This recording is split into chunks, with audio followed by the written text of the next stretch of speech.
Queridos amigos, nós estamos aqui na abertura da 4ª conferência desta série cuja construção mental, cuja ideação nós devemos a quem vamos ouvir hoje, Eduardo Portela.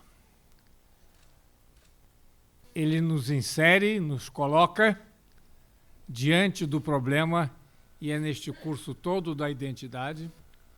Nós vimos a dialética da identidade, vimos a identidade e a história, vimos a identidade dentro da sua emergência coletiva no Estado-nação, e hoje temos, nesse desfecho, a identidade nos visos, nas vias e nos desvios da literatura. Eduardo vai nos dar aí, essencialmente, o que representa a literatura como fundação da subjetividade. Nós sabemos de que maneira, e cada vez mais, a fórmula, o sentido, o desempenho da literatura é o raconto.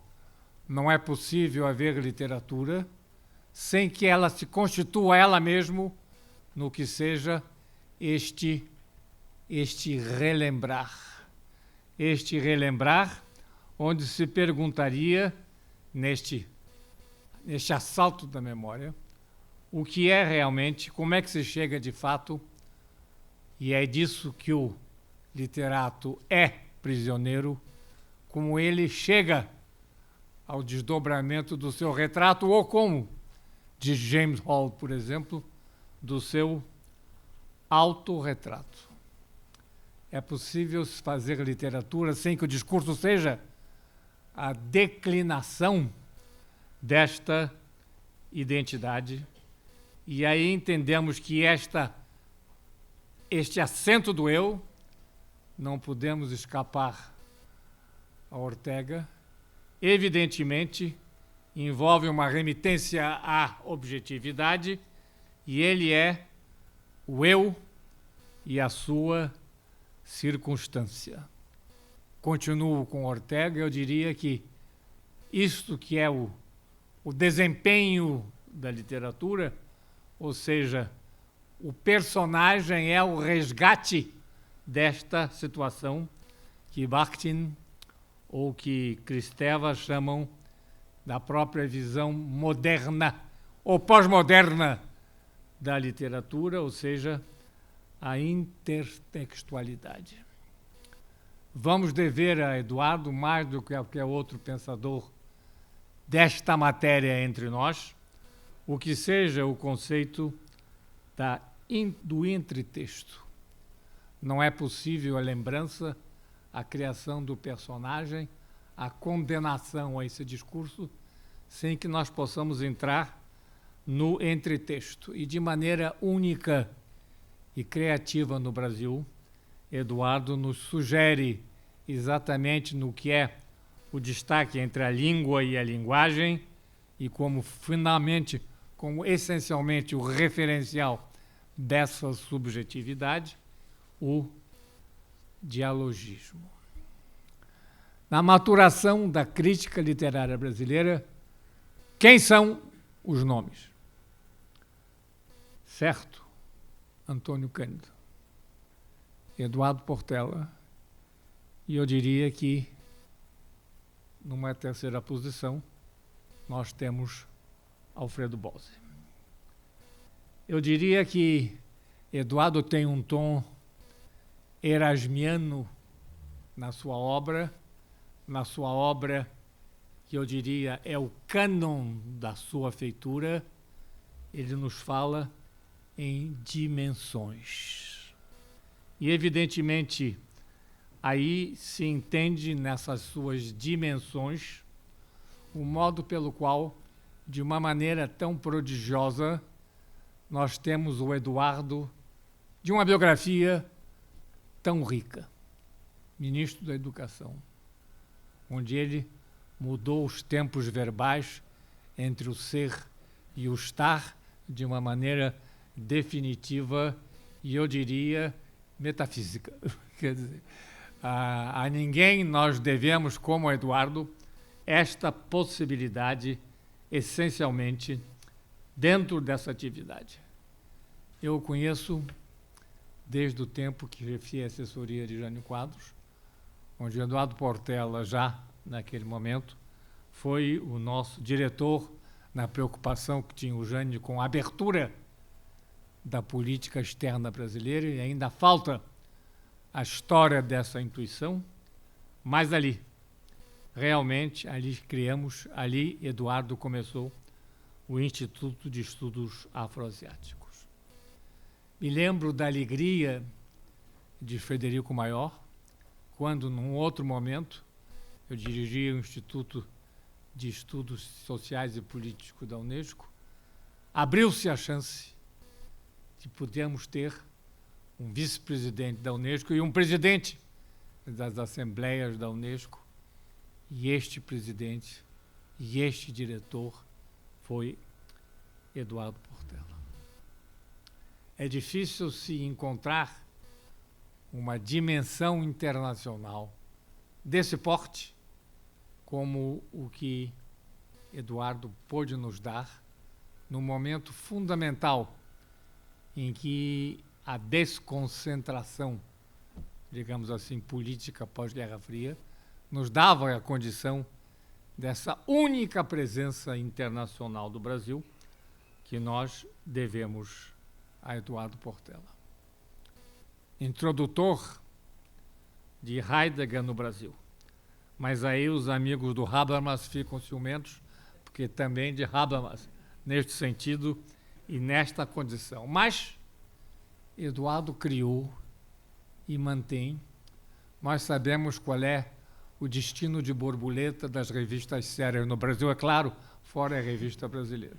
Mas a verdade é que morrem, fenecem, renascem, mas contra tudo isso, aí está a Tempo Brasileiro nos dando esta permanência e esta obstinação de durar que nós devemos ao tempo brasileiro. Mas nós nos esquecemos, muitas vezes também, dentro da dimensão do crítico, o que é também o epistemólogo. Eduardo, que nos deu os fundamentos da investigação literária, que é a sua tese de doutorado, que ainda permanece sem publicação.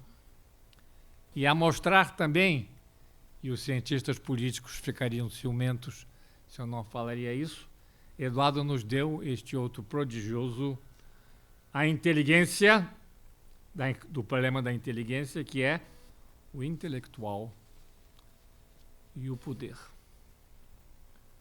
Eduardo, e esse é um título único dele, Eduardo, padrinho de 9 acadêmicos.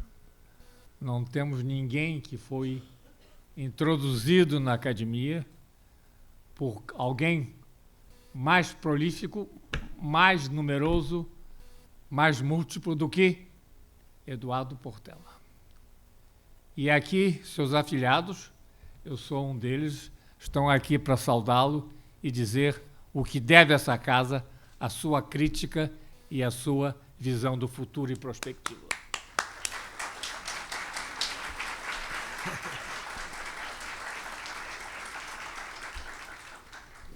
Senhor presidente, Domício Proença Filho, senhoras acadêmicas, senhores acadêmicos, minhas senhoras e meus senhores, coube a mim fazer a última conferência desse ciclo,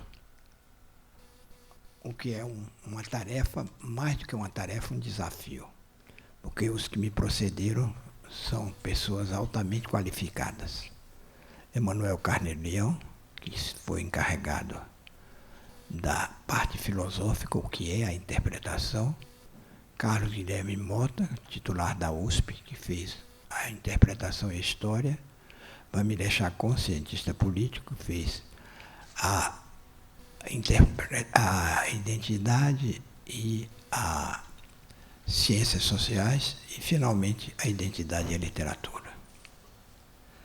Eu quero agradecer, inicialmente, as palavras fraternas e amigas, e por isso altamente suspeitas, do meu amigo Cândido Mendes. Ele pratica com frequência o que eu chamo a saudável suspeição da amizade. É uma prática muito frequente, pouco usada, mas que ele sabe fazer com muita propriedade, e eu estou profundamente grato por isso. Para percorrermos as vias e os desvios da identidade literária, devemos nos fazer acompanhar de uma compreensão plural, diversificada, pluriunívoca, porque o fenômeno literário está muito mais próximo da arte, do acontecer artístico, que se cruzam pelos seus caminhos. A literatura é a trama da linguagem no universo crispado da realidade. O conceito de identidade, que experimentou seus dias de glória sob o patrocínio do idealismo mais confiante, não demorou muito por se deixar ver, ou para que se deixasse ver no seu corpo e na sua alma algumas fissuras inquietantes. Após o período das formações nacionais, se é que essa progressão histórica alguma vez foi concluída, ele, de tanto enclausurar-se em si mesmo, terminou produzindo um conjunto de apropriações extremamente perigosas. Por inapetência crítica e teimosia ideológica, usou e abusou do conceito de identidade nacional. Aí nasceram e progrediram as identidades fechadas, infensas aos intercâmbios simbólicos e altamente depreciadoras de tudo que pudesse advir da diferença. A identidade adquiriu esse caráter oposicionista de frequente contestação da diferença. Os preconceitos articulados, os localismos acirrados, as proliferações xenófobas, as exasperações religiosas, as desigualdades progressivas foram obstruindo as passagens da alteridade e, por consequência, isolando o idêntico. Quer dizer, o apego radical à ideia de identidade que terminou gerando este isolamento do idêntico, como se o idêntico fosse o oposto ou diferente. Invadiu um tanto arrogantemente vários saberes e, como não podia deixar de ser, passou a refletir as limitações inerentes à indagação monodisciplinar. Essa radicalização dos conceitos de identidade tinha um viés extremamente unidisciplinar, monodisciplinar, em vez de ser pluridisciplinar. E quais são as disciplinas que indicaríamos como instâncias apropriativas? A área do saber, que atende pelo nome de gramática, por exemplo, e uma exceção eu tenho que abrir para o meu amigo Evanildo Bechara, que é um gramático sensível aos mistérios da criação poética. A gramática não costuma perceber a distinção necessária entre língua e linguagem. Na língua predomina a dimensão operativa, funcional, performática. Na linguagem tem lugar a invenção. Uma é regulamentadora, a outra é transgressora, desestabilizadora. Uma dispõe de domicílio fixo, a outra mora na vida do mundo. Deixou de ser válido permanecer indiferente aos movimentos históricos da subjetividade. A crônica de Gustavo Corsão, por exemplo, é gramaticalmente correta, porém existencialmente, artisticamente deficitária. Ao contrário dos cronistas do porte de um Rubem Braga, um Carlos Heitor Coni, um Sérgio Porto, um Stanislau Ponte Preta, estes nomes citados, Sérgio Porto fez uma crônica de caráter mais humorístico e ficou com a fama maior de Stanislau Ponte Preta. Mas ele tem um livro chamado A Casa Demolida, que é uma crônica da chegada do arranha-céu em Copacabana, que é uma despedida do Rio rural pré-urbano e a chegada do Rio urbano. É um livro lindo, se chama A Casa Demolida.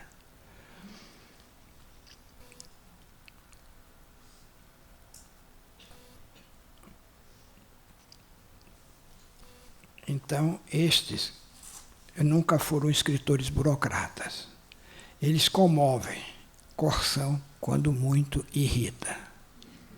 Aqueles trazem consigo a marca inegociável do estilo. E o estilo é o traço identitário do fazer poético. A outra disciplina apropriativa é a historiografia. Observe-se a sua versão da Semana de Arte Moderna de São Paulo, datada de 1922. Esta data registra precedentes e sucessões consideráveis. Registra também contradições flagrantes. Colocam frente a frente as vanguardas europeias e o Brasil profundo, na tradução nostálgica de Cobra Nonato, Martim Sererê e até Macunaíma.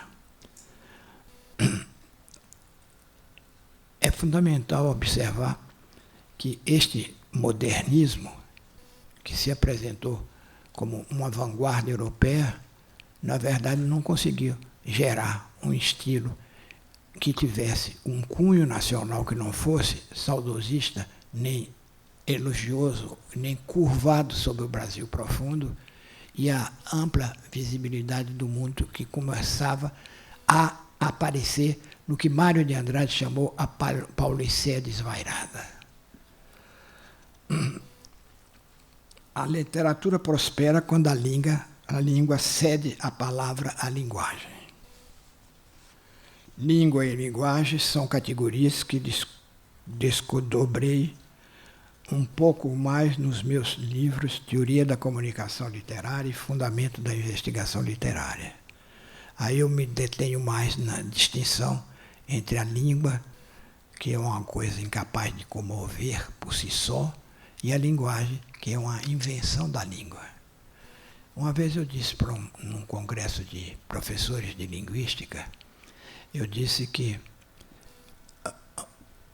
o Evanildo Bechara talvez me corrija, que o dicionário, não conheço ninguém que tenha ficado emocionado diante do dicionário, nem diante de uma gramática.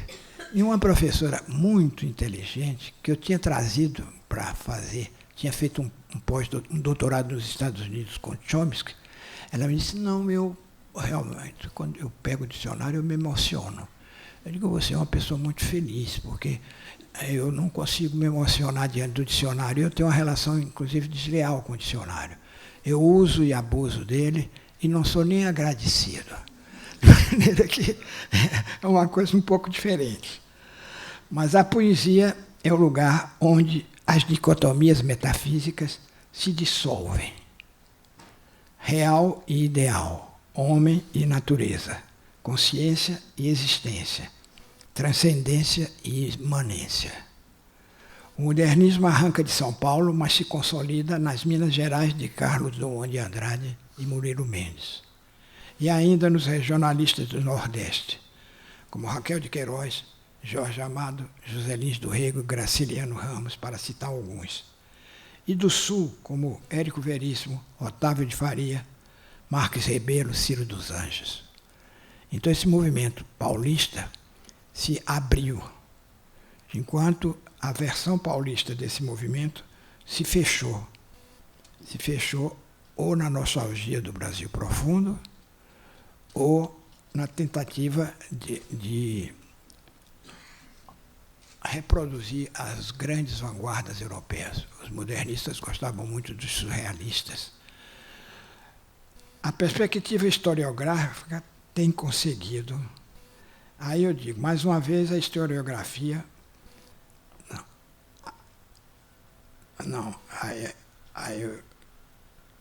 A geração seguinte, a geração de 30, é a que a acuidade crítica de José Guilherme Melchior, um dos meus críticos preferidos, chamou de degeneração de 45. Degeneração de 45. Eu acho um achado essa terminologia. Ela interrompeu o percurso moderno. Por quê? Aí predominou a hemorragia verbal, a poluição sonora, a tentativa fracassada de retorno das formas fixas, o soneto principalmente. Os que se destacaram na época foram os outsiders Guimarães Rosa, João Cabral de Melo Neto, Clarice Lispector, Adonias Filho. Mais uma vez, a historiografia soberba se enganou.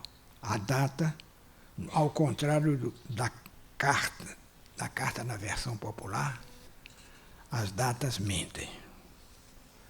A perspectiva historiográfica não tem conseguido proteger-se do viés evolucionista.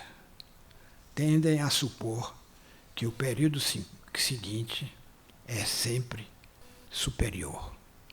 Mas não tem sido assim. Os modernistas paulistas, o modernismo paulista se degradou no pós-guerra mundial, da Segunda Guerra Mundial, instalando um fosso entre modernismo e modernidade, tornando esse fosso entre modernismo e modernidade desagou no que eu chamo baixa modernidade. Eu chamo baixa modernidade, o que os franceses chamam pós-modernidade. Mas eu entendo, se me permite, mais uma vez, Bechara, que pós, na tradição semântica portuguesa, é alguma coisa que se acrescenta ao anterior. E como na pós-modernidade há um enfraquecimento, uma debilitação das linhas de força da modernidade, não houve acréscimo, houve perda. Então, eu prefiro usar não a terminologia famosa de Jean-François Lyotard, que fala condição pós-moderna, eu prefiro usar a terminologia baixa modernidade. O historicismo predominante e o sociologismo dominante não dispuseram de instrumentos críticos em condições de dar conta da pluridimensionalidade do literário. Tobias Barreto, personagem protagonista da Escola do Recife, deu um tiro no pé ao denegar Machado de Assis. Mais recentemente, importante crítico paulista, crítico que eu admiro muito, viu no Bruxo do Cosme Velho, provavelmente inspirado pelo fantasma sempre presente da luta de classe, um mestre na periferia do capitalismo. Machado, no entanto, não tem domicílio fixo. Não é nem do centro, nem da margem, nem do mais acima, nem do mais embaixo. As análises de conteúdo não entendem a complexidade, a ambiguidade estrutural que se ocultam nas palavras e nos silêncios dos poéticos. Então, essas disciplinas que privilegiam a análise de conteúdo, elas não dão conta da trama da linguagem, que é o que decide a sorte de um discurso literário. Se você não tivesse essa distinção interior da linguagem, você não saberia distinguir um poeta social de um orador do Congresso Nacional, sobretudo agora. Porque o tema é o mesmo, mas a trama da linguagem faz a diferença. A apropriação psicológica, reforçada pela voracidade psicanalítica, não vacila em colocar o autor ou o personagem no divã. Brincou, ele põe o personagem no divã. Complexo de Édipo ou de Eletra, traumas da primeira infância, sentimentos recalcados ou transferidos, transtornos de todo tipo proliferam desinibidamente. Mais uma vez, o nosso Machado de Assis tem sido vítima de diagnósticos precipitados ou exteriorizantes. Capitu traiu ou não traiu? Machado de Assis se omitiu? Machado preferiu guardar a distância regulamentar face à pretensa culpa e dar vazão a um dos mais vigorosos recursos da construção literária, que é a ambiguidade. Se Machado explicitasse a sua opção, teria condenado à morte o personagem ficcional. Prevaleceu o que Paul Deman aponta como ambivalência da linguagem literária. Quer dizer, então se Machado tomasse uma posição definida, Capitu traiu, Capitu não traiu, ele matava a ambiguidade, consequentemente matava o personagem. O personagem se alimenta e se fortalece no interior da ambiguidade. E foi isso que Machado fez. Fez a opção literária.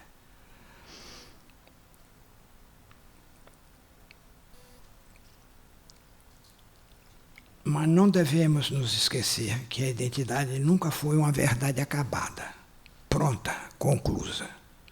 É antes o vir a ser, é o fazer. Ocupa um lugar de destaque na agenda do futuro, mas nunca poderá abrir mão da memória, nem ficar indiferente aos acenos do presente. O tempo é uma estrutura unitária, onde se dão por iguais, simultaneamente, presente, passado e futuro. É um equívoco historiográfico pensar que existe um passado, um presente e um futuro, como se fossem coisas estanques. Na verdade, o tempo é simultaneamente presente, passado e futuro. Nós vivemos no presente, mas estamos trazendo a nossa memória, recorrendo o tempo todo à nossa memória e nos projetando sobre o futuro. De maneira que não há esse fatiamento. Fatiamento é uma palavra, fatiar é uma palavra que o Supremo Tribunal Federal pôs em circulação ultimamente. Não pode fatiar o tempo. De maneira que o autismo político levou ao fundamentalismo identitário. O autismo político levou ao fundamentalismo identitário. As filosofias identitárias, quando totalizantes, tornaram-se totalitárias. O para si deve entender-se com o para o outro. O outro é parte constitutiva do mesmo. A alteridade compõe a identidade. A metafísica hegemônica impôs a separação. Cabe a nós promover a reconciliação do outro com o mesmo. Um exemplo altamente significativo é o do professor Eduardo Said, autor de obras famosas como Orientalismo, Oriente como Invenção do Ocidente, Cultura e Imperialismo, Cultura e Política, A Reflexão do Exílio e outros ensaios. Ele é um intelectual palestino e, ao mesmo tempo, um acadêmico estadunidense, mais especificamente nova-iorquino. Predica pela concepção da cultura em estado de transformação permanente, impulsionada pelo fascínio da diversidade e da heterogeneidade. Chega a afirmar que o próprio do Islã não é o homogêneo, porém o heterogêneo. Recusou peremptoriamente a concepção de um Islã sistêmico. Recusou ele, Eduardo Said, peremptoriamente a ideia de um Islã sistêmico. Nietzsche, que é um antecipador da destruição da metafísica, já tinha dito muito antes que a ideia de sistema é uma improbidade. Mas no Brasil até os historiadores literários abraçam e defendem a ideia de sistema. A literatura não se dá a nível de sistema.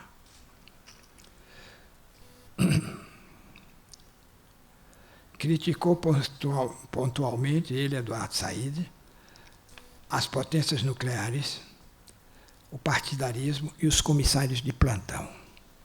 Desagradou os dois lados, mas conquistou o auditório do mundo, onde é traduzido, discutido e onde é absorvido nas diversas assembleias universitárias. Celebrou o paradoxo, que ele chama o paradoxo da identidade, e fez questão de afirmar que o intelectual, ele, Eduardo Said, diz isso, a frase é dele, entre aspas, o intelectual é aquele que diz a verdade ao poder. Então, o intelectual não tem realmente um compromisso prioritário com o poder, ele tem um compromisso prioritário com a verdade. E ele é capaz de dizer a verdade ao poder. A mais perigosa forma de desvio identitário advém da política, sobretudo quando do seu fanatismo ideológico. Em toda parte do mundo, mais aproximadamente na América Latina, na atual plataforma bolivariana, o fundamentalismo identitário vem fazendo estragos preocupantes, o que me leva a fortalecer a suspeita de que a ideologização é sinônimo de idiotização. O estilo, insisto, é o traço identitário da literatura. Mas esse traço abriga diferenças, e a sua avaliação exige instrumentos críticos adequados, necessariamente interdisciplinares, porque nessa viagem a identidade deixa de ser a estação de chegada para se afirmar como ponto de partida. A política partidarista não raro resvala no fundamentalismo identitário. É antes excludente do que excludente, do que includente. Martin Heidegger, um dos meus autores preferidos, com licença de Bárbara Freitag, fala muito no mútuo pertencimento, no seu vigoroso ensaio Identität und Differenz. Não sei se a pronúncia está certa, Bárbara. Vale a boa vontade. Para reconhecer identidade de pensar e ser, a única identidade móvel é a que está estampada na nossa carteira de identidade. Essa é imóvel. As demais se movimentam o tempo todo. A mais dinâmica de todas é a identidade literária. Obrigado.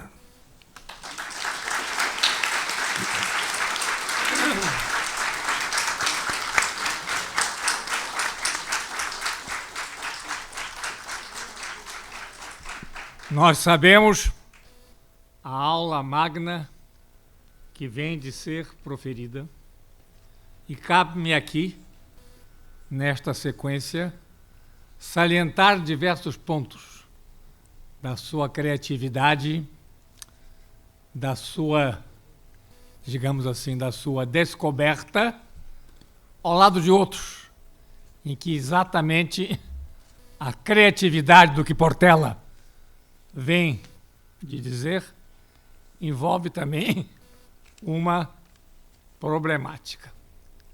Toda essa série de conferências partiu, Emmanuel Carneiro Leão disse, e é Eduardo que o construiu, de uma dialética.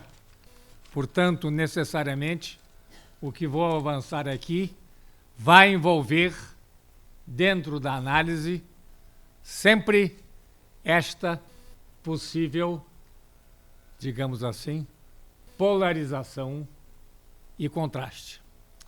Só tenho a saudar de saída a fidelidade heideggeriana de Portela, quando ele mostra no predicado final, que está sobretudo muito bem definido no Rosweiger de Heidegger, o que seja o terminal dessa meditação, no que seja a arte como remate deste Dasein, deste ser concreto. Mas aqui vamos às possíveis dialéticas. A primeira dele é a do pluralismo, e a dialética é o pluralismo e realmente a alteridade. Eu pergunto ao Eduardo se, seguindo quem mais na modernidade como filósofo discutiu isso, que é Carl Schmitt, como é que de fato nós podemos superar a dialética entre a pluralidade e a alteridade. Será, professor Portela, pela superposição de leituras? A leitura superposta é o caminho de superar a alteridade no sentido do seu enunciado, como quem lê mal, Carl Schmitt, enuncia ou não. É claro que a segunda polaridade vem entre radicalidade, é a de radicalidade e fundamentalismo. E eu quero me congratular com Eduardo pelo que ele disse sobre o autismo aqui, e como o autismo envolve, vamos dizer assim, uma metanoia da autodeterminação, e evidentemente ele não narra, vamos usar Schmitt, ela só enuncia. Me estranhou e me espantou aqui, a seguir, o que Eduardo disse sobre Gustavo Corsão.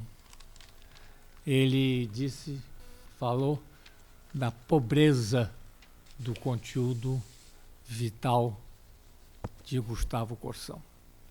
Não preciso falar da acidez vital de Corsão, não preciso falar do que representava de fato esta visão, mas eu gostaria de podê-la contrapor à de Pedro Nava.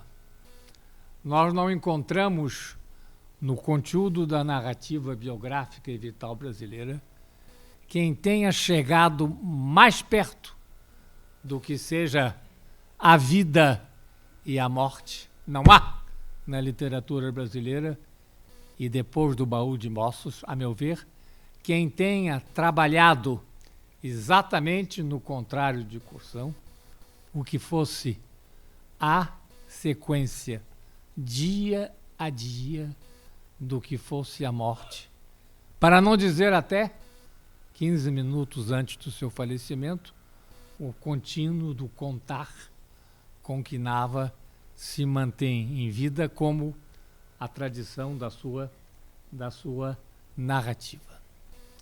Eduardo vai a seguir a outra polarização, que é a da autenticidade diante.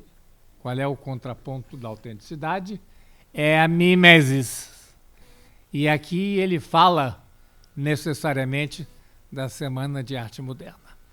Acho que nós ainda teremos muitos momentos críticos para mostrar o horrendo mimetismo da Semana de Arte Moderna brasileira. É a única Semana de Arte Moderna que tem uma repetição. Quer dizer, o que levou, inclusive, Henri Michaud a sua frase condenatória. Oh, les pays coloniaux, ou demi-coloniaux, toujours en reflet, jamais en réflexion. E é esta a tristeza desse fenômeno da pseudo-autenticidade brasileira, que ainda exige da nossa maturidade uma visão crítica radical à impostura da Semana de Arte Moderna dos anos 20 no Brasil. Claro que aí Eduardo vai a um dos pontos máximos do seu insight, perdoe-me o anglicismo, quando ele fala de língua, linguagem e, evidentemente, no seu dizer, ou vamos dizer, no seu Dasein, o que seja realmente a poesia. E aí eu vou, mais uma vez, a Heidegger, e aí talvez numa visão distinta da de Eduardo, o que é a poesia? segundo Heidegger, o que é poesia? É a fundação do ser pela palavra.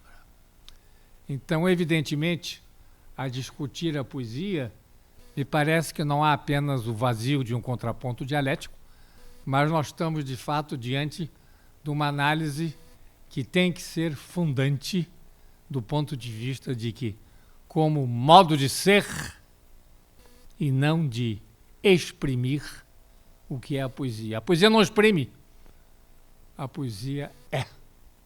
E necessariamente aí há todo um corte de intuições, uma fieira de insights que Eduardo nos dá de uma maneira tão esplêndida dentro do seu conjunto.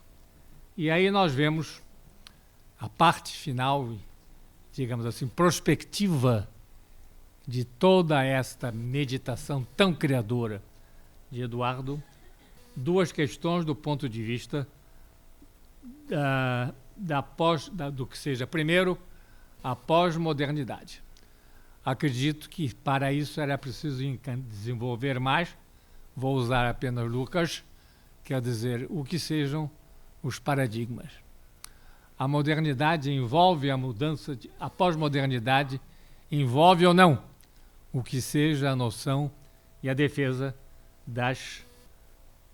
a defesa do que sejam os paradigmas na visão de compreender o que é a realidade, o ideal, a sua conjugação e o seu contraponto.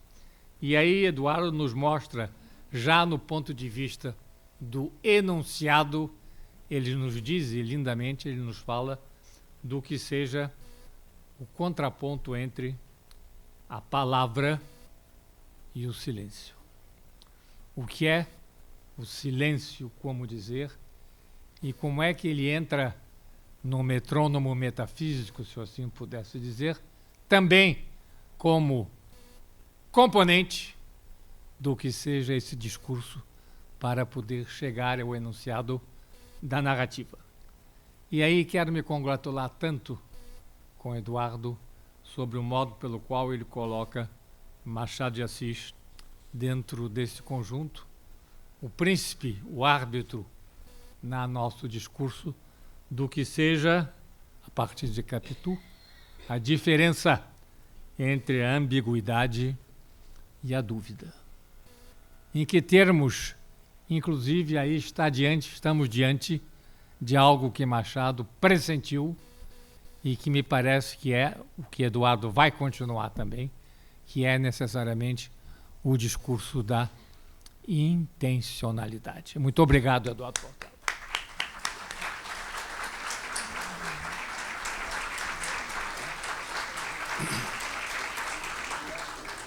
Bom, em primeiro lugar, eu quero agradecer as palavras de Cândido Mendes. Acho que ela melhorou muito a minha palestra. Eu gostei muito mais da fala dele do que da minha palestra.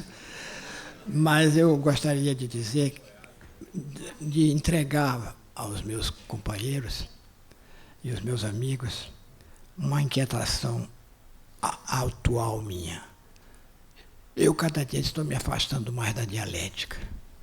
Não chego ao ponto de entrar na linha do Zizek, um filósofo esloveno meio maluco, mas muito interessante, como todo maluco que se preza, aliás. Ele realmente diz que põe no lugar da dialética o que ele chama paralaxe. A paralaxe é uma palavra tomada da astronomia, são dois corpos que se olham, trocam figurinhas, mas um não absorve o outro. E na dialética, a tese e a antítese imediatamente se dirige para a síntese. E a síntese é um espaço autoritário. Isso é uma pergunta, eu não estou fazendo uma afirmação, nada é definitivo. Nem a dialética, nem a identidade. E o Cândido foi muito oportuno ao relembrar Pedro Nava, faltou uma referência ao Pedro Nava. Agora, a outra coisa que o Cândido teve a sensibilidade e a percepção ontológica foi de falar que a poesia é. realmente há essa obrigação ontológica de ser. E só depois de ser isto ou ser aquilo. Então, num livro meu, eu já cheguei a dizer uma coisa. Eu valorizo muito os silêncios, o que se esconde nas palavras. E Marcos Vilaça, que é uma pessoa muito perceptiva, gosta de citar uma frase minha que está num livro de teoria literária que eu coordenei, onde eu digo que o silêncio é o mais dizer. É tudo aquilo que se diz naquilo que se esconde, naquilo que se cala. Isso é o silêncio. Então, esses modelos formatizantes não têm ouvido para ouvir a voz do silêncio. Então, a poesia é, e só depois pode ser aquilo ou aquilo outro. De maneira que eu agradeço a Cândido Mendes a valorização das minhas palavras, que adquiriram uma força nova e uma grandeza que não tinha no original. De maneira que muito obrigado e obrigado a todos.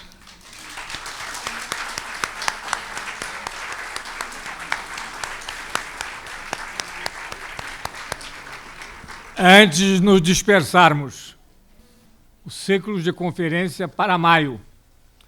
O ciclo verterá em torno do que sejam os papéis dos poderes, que a coordenação é do acadêmico Merval Pereira.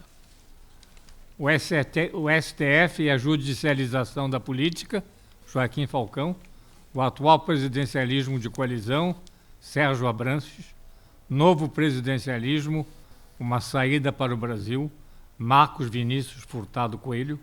Sistemas de governo contemporâneo, esse no dia 24 de maio, o anterior 17, o outro 10, o outro a 3 de maio.